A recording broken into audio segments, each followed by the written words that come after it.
Yes everyone, so last lecture में हम लोगों ने पढ़ा था classification of market based on location. तो local market, regional market, national, international, then market based on quantity हम लोगों ने पढ़ा था, wholesale market, retail market and market based on competition, जिसका हम लोगों ने चार्ट देखा था और एक जस्ट शॉर्ट सा जस्ट ओवरव्यू किया था, राइट?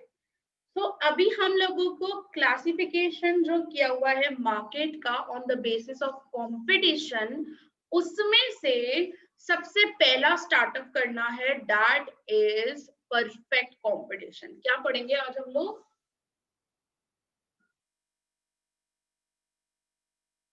Perfect competition. सभी को क्लियर दिख रहा है कि थोड़ा सा ब्लर आ रहा है? क्लियर है मैम। ओके फाइन, चलो ठीक है। So there are two types according to competition, perfect competition and imperfect competition, right? So सबसे पहले हम लोग स्टार्ट करेंगे किसके साथ? Perfect competition. नाम से ही पता चल रहा है that is a perfectly competitive, ठीक है। और यहाँ पर कंपटीशन में सबसे मेन इंपॉर्टेंट जो है वो है सेलर्स। यहाँ पर अलग अलग डिफरेंट सेलर्स आपको देखने को मिलेंगे, डिफरेंट प्रोड्यूसर्स आपको देखने मिलेंगे। जैसे अगर हम लोग परफेक्ट कंपटीशन की बात कर रहे हैं तो सबसे पहला यहाँ पे आता है कैरेक्टरिस्टिक्स हमारा, दैट इज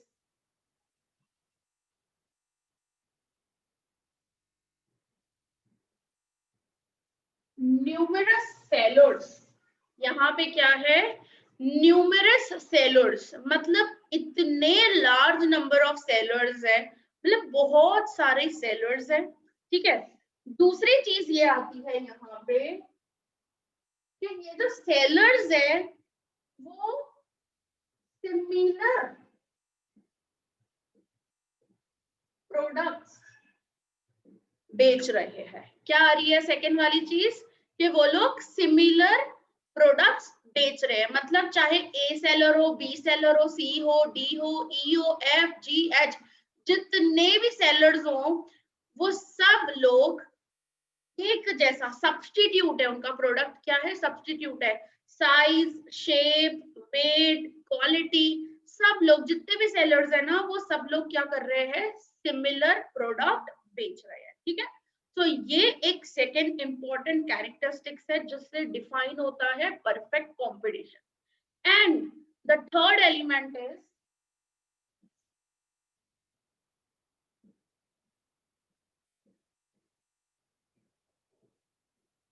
सिमिलर प्राइस, कि वो लोग जो प्रोडक्ट बेच रहे हैं वो सिमिलर प्राइस पे बेच रहे हैं।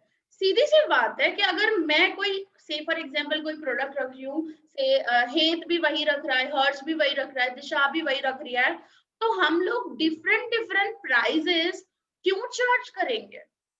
और यहाँ पे जो प्राइस डिसाइड होता है, जो डिटरमाइन होता है कि भाई सब प्रोडक्ट का जो प्राइस है वो कैसे डिटरमाइन होगा, वो सेलर डिटरमाइन नहीं करता है, वो कौन डिटरमाइन करता है? कैसे डिटरमाइन होता है? According to demand and supply. तो यहाँ पे जो प्राइस डिटर्मिनेशन है वो कैसे होगा? According to demand and supply. मतलब ये जो प्राइस है वो क्या है हमारा?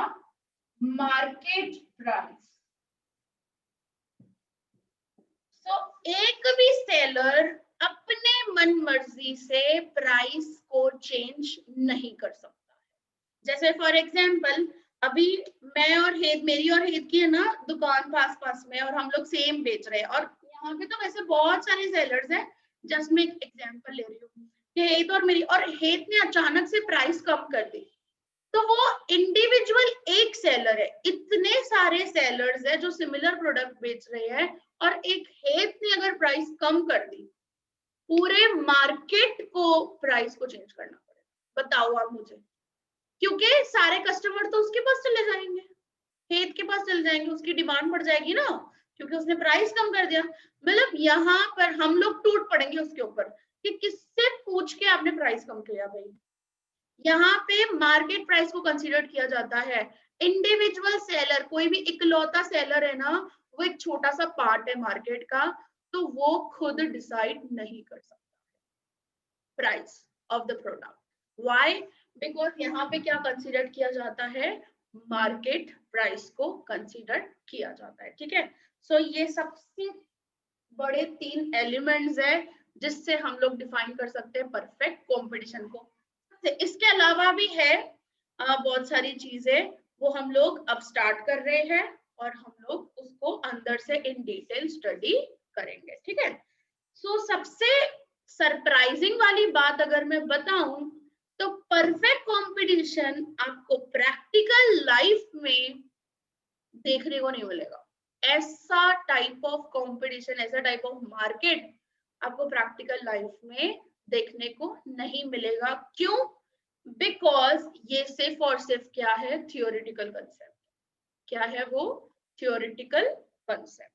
देखो यहाँ पे अब मैं स्टार्ट कर रही हूँ परफेक्ट कंपटीशन, तो मैं यहाँ पे लिख दे रही हूँ कि दिस इज ओनली थियोरिटिकल।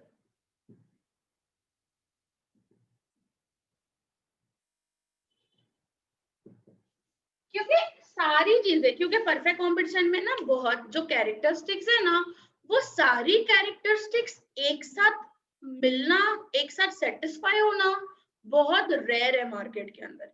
और हम लोग परफेक्ट कंपटीशन, आप लोग सोच रहे होंगे कि जब ये थ्योरी कंसेप्ट है, प्रैक्टिकल लाइफ में इंप्लीमेंट नहीं होता है, तो हम लोग क्यों पढ़े? क्यों पढ़े? ताकि हम लोग दूसरे मार्केट्स को डिफरेंशिएट कर पाए कि भाई मोनोपोली और परफेक्ट कंपटीशन में क्या फर्क है। ऐसे मार्केट्स जो हम लोगों को प्रैक्टिकल लाइफ में देखने को मिलते हैं, उनमें ऐसा क्या चेंज है, और हम लोगों को प्रैक्टिकल लाइफ में कौन से कैरेक्टरिस्टिक्स वाले मार्केट देखने को मिलते हैं। इसी वजह से हम लोग परफेक्ट कंपटीशन को स्टडी करते हैं। ठीक है, और हम लोग डिफरेंशिएट कर सकते हैं इम्परफेक्ट कंपटीशन। चलो स्टार्ट करती हूँ मैं पढ़ना। क्या लिखा है यहाँ पे? Perfect competition market is an ideal market. सबसे बेस्ट मार्केट होता है क्योंकि इसके अंदर सब चीजें इतनी परफेक्टली होती है, एकदम कंपटीशन एकदम परफेक्ट, नंबर ऑफ सेलर्स एकदम न्यूमरस क्वांटिटी में, देन प्राइजेस उनके मार्केट प्राइस रहती है, एंड द सिमिलर प्रोडक्ट। फिर एक और कैरेक्टरिस्टिक्स आएगी, that is a free entry and exit of the sellers. New forms, कोई भी फॉर्म आ सकती है, कोई भी फॉर्म जा सकती है, कोई भी उनको रोक टोक नहीं है। But this is only the imaginary. ये सब चीजें प्रैक्टिकल में पॉसिबल नहीं है। So perfect competition market is an ideal market. It is only possible theoretical. पहली चीज यही आपको दी हुई है, not practically except agriculture sector.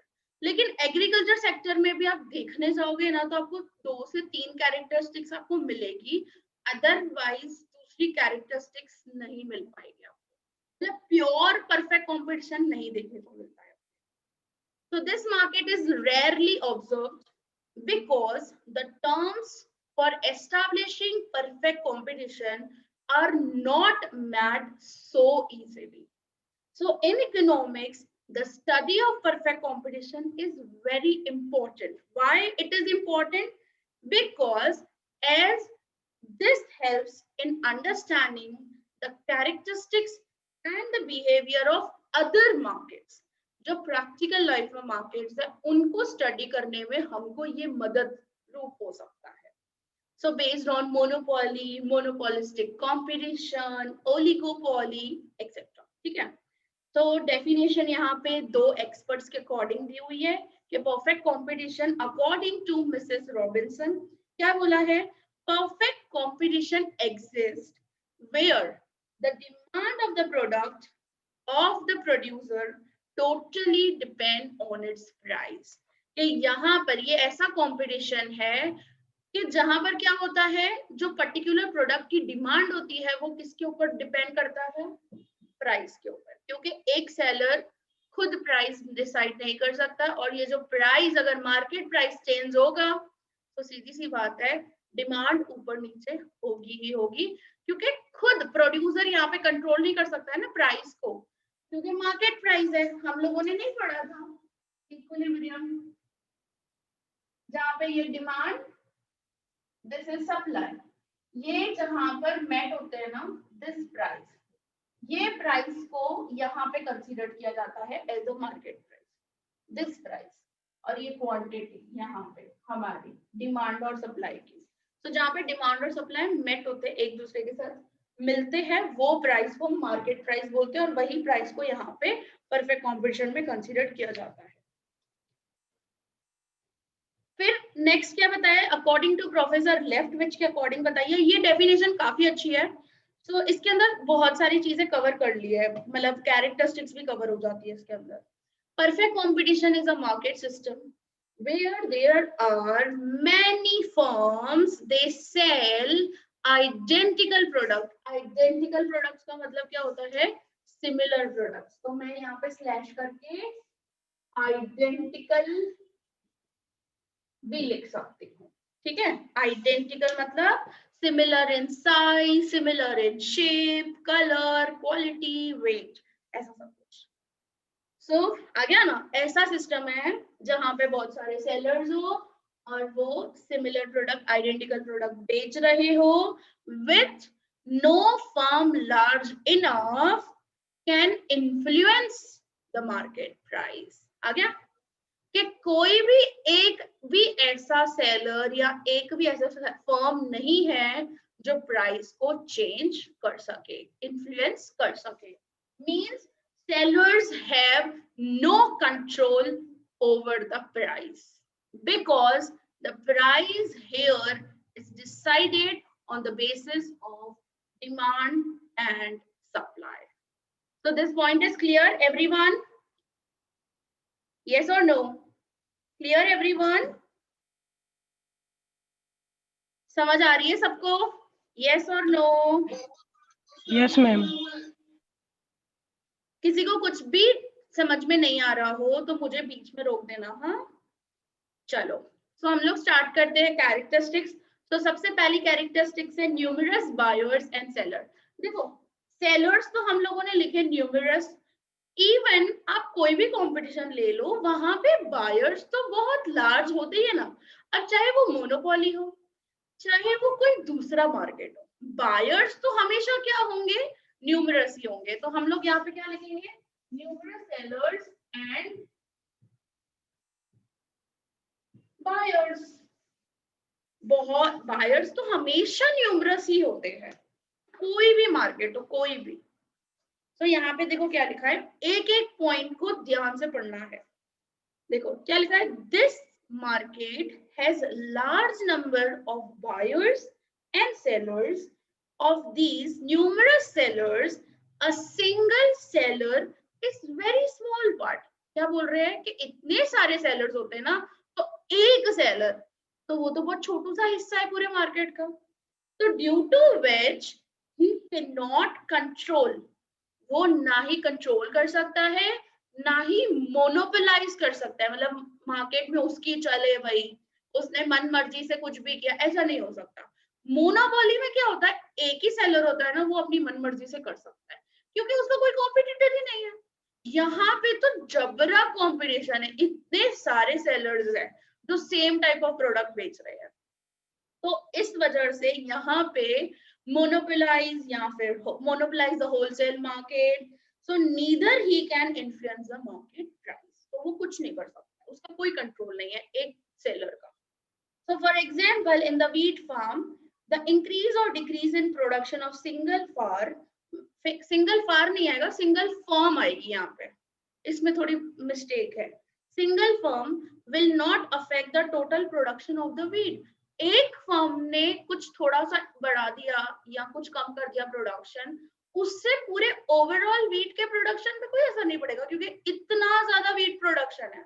तो एक छोटे से फार्मर ने क्या किया, उससे इतना कुछ भी, इतना ज्यादा रिफ्लेक्शन नहीं आता। So thus, being a very small part of the market, the seller cannot influence the market price. Underline this line, huh? ये line को underline करना है अपने को। So similarly, same as it is, the buyers are also numerous, so they also cannot influence the market price. So therefore here the market price depends only on the factors like demand and supply. ठीक है, देखो ये चीज साफ साफ इसके अंदर लिखी हुई है। फिर अगर हम लोग दूसरे कैरेक्टरिस्टिक्स की बात कर रहे हैं तो दूसरा कैरेक्टरिस्टिक्स हमारे पास आ जा रहा है आइडेंटिकल प्रोडक्ट्स या फिर सिमिलर प्रोडक्ट्स। आइडेंटिकल प्रोडक्ट का सबसे पहले मीनिंग बताया कि आपसे 1 मार्क में भी पूछ सकते हैं what do you mean by identical product. तो आपको लिखना है identical product means the products having similar features, form, shape, colour, taste, weight, quality etcetera. So जो प्रोडक्ट्स की क्वालिटी, साइज, शेप, कलर ये सब सेम होते हैं ना, उन्हीं को हम लोग क्या बोलते हैं, identical product. This is your 1 mark question.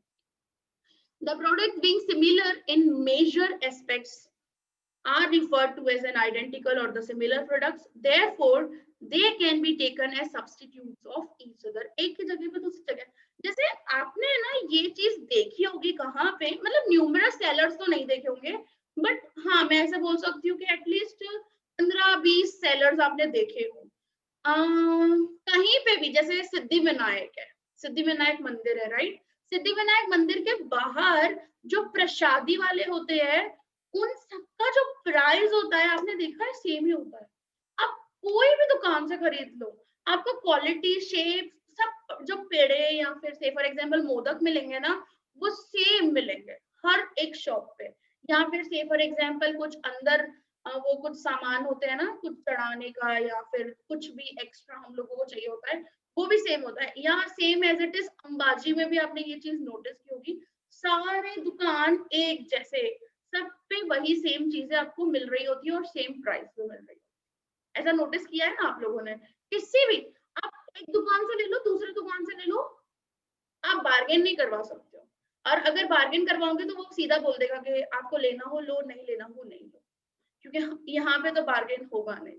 क्योंकि सारे जितने भी सेलर्स होते हैं ना, उनका प्राइस क्या होता है, सेम होता है, और प्रोडक्ट्स भी सेम होते हैं, इतना कोई चेंजेस नहीं होता है उनके अंदर। ये नोटिस किया है आपने? या सिद्धि विनायक या कोई भी टेम्पल आप देख लोगे ना, उनके बाहर जो भी ये प्रसादी वाले स्टॉल्स लगते हैं ना, उसमें ऐसा देखने को अपने को मिलता है। देखा है नहीं देखा है? नोटिस किया है ये चीज? यस और नो? Yes ma'am. हाँ, न्यूमरस सेलर्स नहीं होते। देखो फिर से आ गया ना, आइडेंटिकल प्रोडक्ट्स अपने को दिख रहे हैं, सेलर्स भी है बट न्यूमरस क्वांटिटी में नहीं है। फिर से मतलब प्रैक्टिकल लाइफ में सारे कैरेक्टरिस्टिक्स नहीं आते मार्केट कॉम्पिटिशन में, तो थोड़े बहुत कैरेक्टरिस्टिक्स देखने को मिल जाते हैं। देखो फिर क्या लिखा है, in this market the products being identical the producers or seller can not set different prices on the identical products. अभी मेरे पास में हर्ष की दुकान है और हर्ष बेच रहा है मोदक 120 रुपए किलो से, for example, just for example, है ना। अब मोदक का प्राइसेस ऑफ कोर्स आजकल मावे का प्राइसेस बहुत ज्यादा है, तो 120 की जगह मैं 320 ले रही हूँ, ठीक है। तो 320 में बेच रहा है और मैंने क्या कर दिया, मैंने तो 300 रुपए में दे दिया। सारे कस्टमर मेरे पास, ऐसी सारी चीजें। अब हर जाके मेरे को बोलेगा मैम आपने किस मर्जी से चेंज किया, ये ऐसा थोड़ी होता है। हमारे जितने भी सेलर्स है सब लोगों ने तो 320, आपने किस वजह से 300 रुपए रखा हुई? वो तो मेरे ऊपर टूट पड़ेंगे, मेरा दुकान बंद करवा देंगे भाई जो सेलर। क्योंकि यहाँ पे क्या होता है, इनकी एसोसिएशन होती है, इन क्योंकि सेम बेच रहे होते हैं। या इवन डाकोर में भी जाओगे ना, तो डाकोर में भी आपको ऐसा सब भी देखने को मिलेगा। सब मतलब जितने भी दुकान होंगे ना, सबकी दुकान पे आपको सेम टाइप ऑफ पेड़ास और ये सब कुछ पैकिंग, उनका पैकिंग का तरीका वो सब भी सेम होगा। सो एक सेलर इन्फ्लुएंस नहीं कर सकता है in short. or even buyers are not ready to pay different prices for the products having the similar characters and quality। फिर अगर कोई से फॉर एग्जांपल मेरे साथ कोई मतलब कोई मेरे पास आया 300 रुपए में, मैंने उसको दे दिया, फिर उसका ही भाई उसके बाजू वाले के पास से फॉर एग्जांपल रुका, तो मैं क्या बोलते हैं, मेरे पास जो कस्टमर आएगा तो वो तो बोलेगा ना यहाँ पे 300 रुपए का मिल रहा है, हर्ष के पास तो 320 का मिल रहा है, यहाँ पे आ जा, यहाँ पे आ जा, यहाँ से ले ले 300 रुपए। ऐसी सारी चीजें होगी फिर।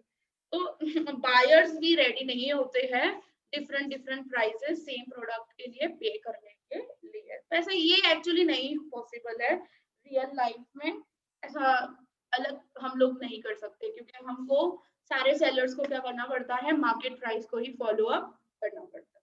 ठीक है, तो ये सेकंड कैरेक्टरिस्टिक्स हुई। थर्ड कैरेक्टरिस्टिक्स आ रही है, that is a free entry and exit of the firms. मुझे एक जनरल सी बात बताओ, कोई भी मार्केट में आप जाते हो, एक मोनोपोली को छोड़ के बाकी सब मार्केट्स में mostly free entry and exit होता है, क्योंकि मोनोपोली मतलब एक ओनली वन। तो अगर कोई दूसरा आ जाता है तो वो मोनोपोली नहीं रहती है, ठीक है, कंपटीशन शुरू हो जाता है। तो मोनोपोली में आपको ये थोड़ा देखने को मिलेगा कि वहां पे एंट्री नहीं होगी कोई भी न्यू फॉर्म की, लेकिन परफेक्ट कॉम्पिटिशन में तो free entry and exit of the forms है। तो कोई भी न्यू फर्म मार्केट, मतलब कोई भी नया बिजनेस किसी को स्टार्टअप करना हो तो वो कब जाएगी? कोई मुझे बता सकता है कि मार्केट में क्या चल रहा होगा? तो मैं ऐसे बोलूंगी कि यार मैं ये वाला बिजनेस कर रही हूँ। जैसे लॉकडाउनिंग में क्या हुआ था, जनरली जो भी टेक्सटाइल वाले जो भी थे ना, उनके बिजनेस सब बंद थे, राइट? तो उन लोगों ने ना वेजिटेबल शुरू कर दिया बेचना, या फ्रूट्स का बिजनेस शुरू कर दिया। क्यों, ऐसा क्यों? कोई मुझे बता सकता है? उन्होंने वेजिटेबल मार्केट में एंट्री की ना एज अ न्यू फर्म की तरफ, बिकॉज वो लोग तो टेक्सटाइल बैकग्राउंड से है, उनको तो नॉलेज उस चीज का है। तो वो उन्होंने वेजिटेबल क्यों स्टार्ट किया, वेजिटेबल बेचना या फ्रूट्स बेचना, ऐसे सब क्यों स्टार्ट किया? मुझे कोई बता सकता है? मैम क्योंकि वो तो रूटीन मतलब डेली यूज में है ना, डेली यूज में तो है वो तो उसको उसका तो सेल सेल होएगा होनी ही है। होएगा। ठीक है, मतलब मैं ऐसा बोल सकती हूँ कि बिजनेस, जो बिजनेस में प्रॉफिट दिख रहा हो बहुत ज्यादा, और हम लोग चले जाते हैं वहां पे, क्योंकि मेरा बिजनेस तो लॉस में चल रहा है भाई मैं तो लॉस में चल रही हूँ, तो मुझे जो बिजनेस प्रॉफिटेबल लगता है हम लोग उसके अंदर घुस जाते हैं। बट ये जो चीज होती है ना, वो शॉर्ट पीरियड के लिए होती है। अगर आपको बिजनेस अपना मेंटेन रखना है, कंटिन्यूटी रखना है, तो प्रॉफिट एंड लॉस दोनों चीजें होती है बिजनेस के अंदर। तो हम लोगों को वो चीज को अंडरस्टैंड करना है, ऐसे कुछ भी नहीं कर देना है भाई।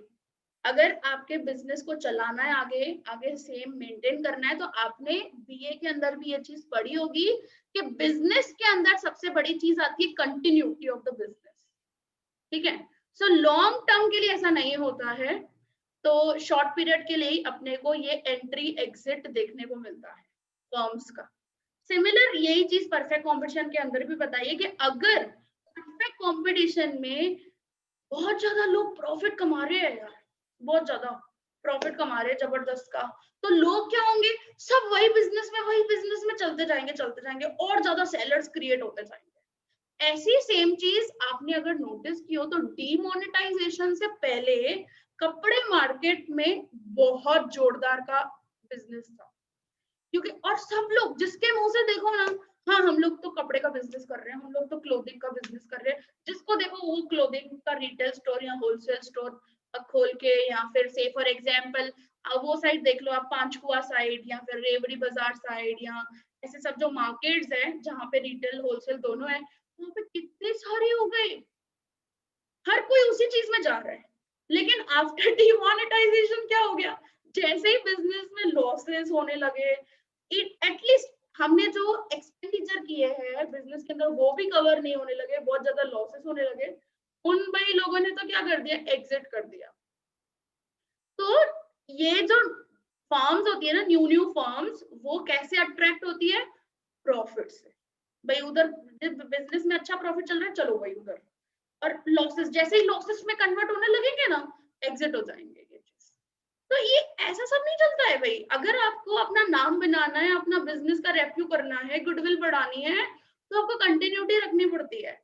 और ये जो चीजें होती है ना, फ्री एंट्री एंड एग्जिट, ये शॉर्टर पीरियड के लिए होती है, लॉन्ग टर्म में ऐसा नहीं होता।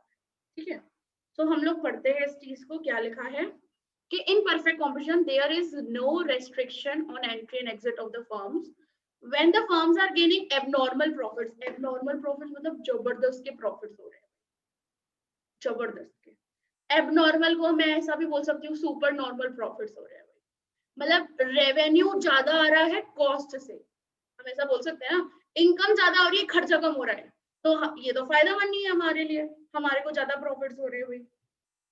So newer firms are free to enter the market, and similarly when the firms are suffering from abnormal losses. भाई कॉस्ट जब बढ़ गई, रेवेन्यू जब कम हो गया तो लॉसेस हो गए, और अब जब लॉसेस हो गए तो क्या होगा, निकलती जाएंगी. They are free to exit the market.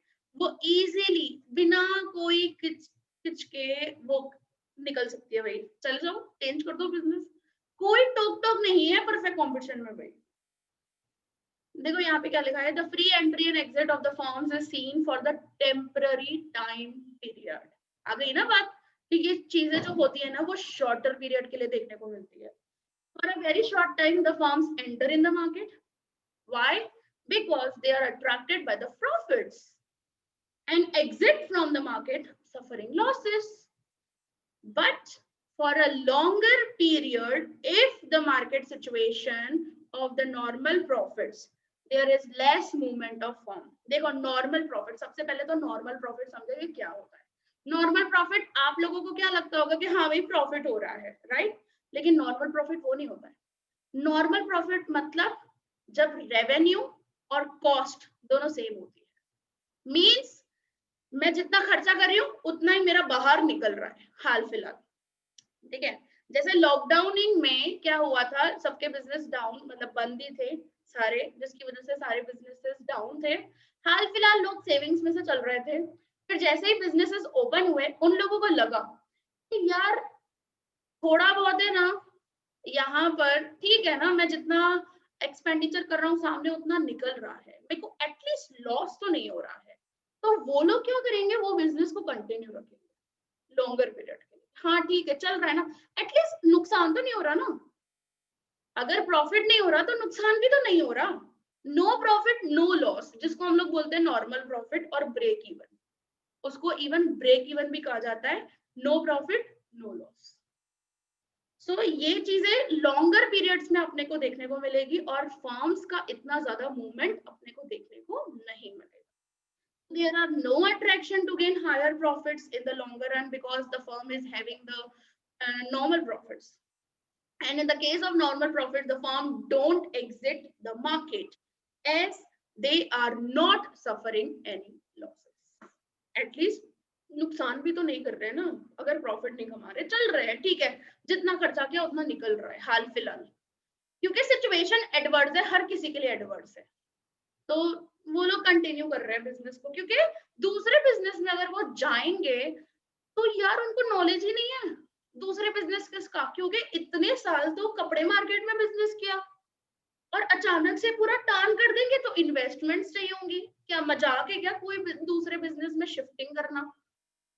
तो ये सब जो मूवमेंट, जिन लोगों को ये थोड़ा समझ में आता है ना ये सब चीजें, वो लोग नहीं निकलते. वो लॉन्गर पीरियड तक नॉर्मल. हाँ देखो, अगर ज्यादा लॉसेस हो रहे हो तो इट्स बेटर भाई, खुद के जेब से जा रहा है, खुद की कैपिटल जा रही है, सब कुछ हम लोग बोलते हैं ना पूरा खाली होते जा रहे हैं हम लोग, तो it's better to close down.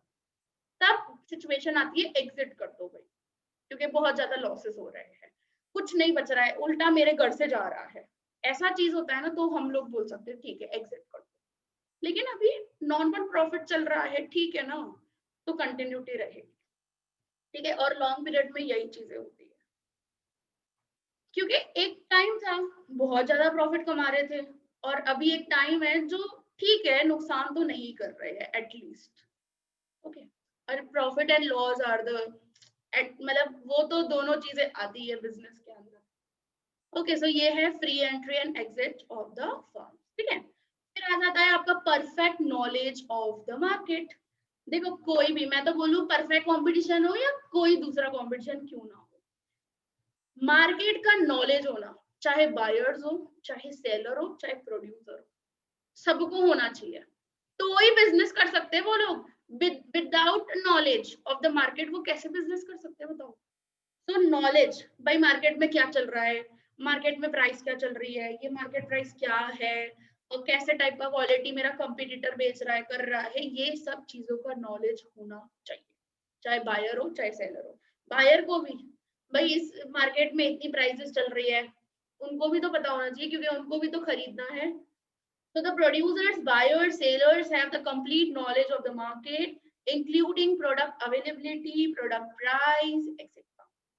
So the producers or seller are in a knowledge of the price at which the other producers or seller are selling the product. तो पता होना चाहिए, जैसे हर्ष को पता चल गया ना मैंने 300 रुपए की बेची बोतल किलो, तो सीधा आके मेरे ऊपर चिल्लाने लगा, ऐसे कैसे कर सकते हो भाई, हम तो 320 रुपए मार्केट प्राइस लगा पड़ा है, 300 रुपए किससे पूछ के कम किए भाई। तो पता चल गया ना, नॉलेज भी रखना जरूरी है बहुत। They also are aware about the quality of the identical product or the substitute product. Thus, in this market, a seller cannot charge different prices for similar products. Okay. The buyers also know the price of the products and its quality, so that the seller cannot demand different prices. भाई buyer को भी बहुत ज्यादा awareness होनी चाहिए, बहुत ज्यादा knowledge होना चाहिए सब चीजों का, ताकि अलग अलग ये जो seller different prices charge नहीं करे. So thus in perfect competition, the buyers, sellers and the producers are aware of the prices and the quality of the products, and due to which the market has perfectly elastic demand curve. Main highlighted वाली point है ये वाली. तो मैं 4 characteristics लिख रही हूँ यहाँ पे. That is a free entry and exit. एक और फिफ्थ वाली जो आ जा रही है दैट इज परफेक्ट नॉलेज, ठीक है, ऑफ मार्केट. अब इसके अंदर जो मैंने पॉइंट बोली कि यहाँ पे आपने डिमांड चैप्टर के अंदर पढ़ा था प्राइस इलास्टिसिटी ऑफ डिमांड के अंदर 5 टाइप्स है. मैंने पढ़ाया था वो short form red, RED, RIED, UED, unitary elastic demand, relatively elastic demand, relatively inelastic demand, perfectly inelastic demand, perfectly elastic demand. याद आ रहा है, हम लोगों ने पढ़ा था 5 डिग्रीज. यस और नो, याद आ रही है वो चीज? डिमांड चैप्टर के अंदर भाई ऐसा करोगे क्या यार? Yes ma'am. तुम लोगों को शॉर्ट फॉर्म्स याद करवाए थे मैंने, तो उसमें से परफेक्ट इलास्टिक का जो डायग्राम था वो ये था. Infinite perfectly elastic demand. Perfect competition में आपको ये कर्व देखने को मिलता है, means price is remain constant at the market price. तो ये जो प्राइस है वो क्या हो जाएगी, से फॉर एग्जांपल यहाँ पे 35 है, वो कांस्टेंट हो जाएगी. एंड द डिमांड में चेंजेस दिख रहे हैं आपको, infinite change in demand, so that is known as perfectly elastic demand. इसकी फॉर्मूला थी हमारी percentage change in demand upon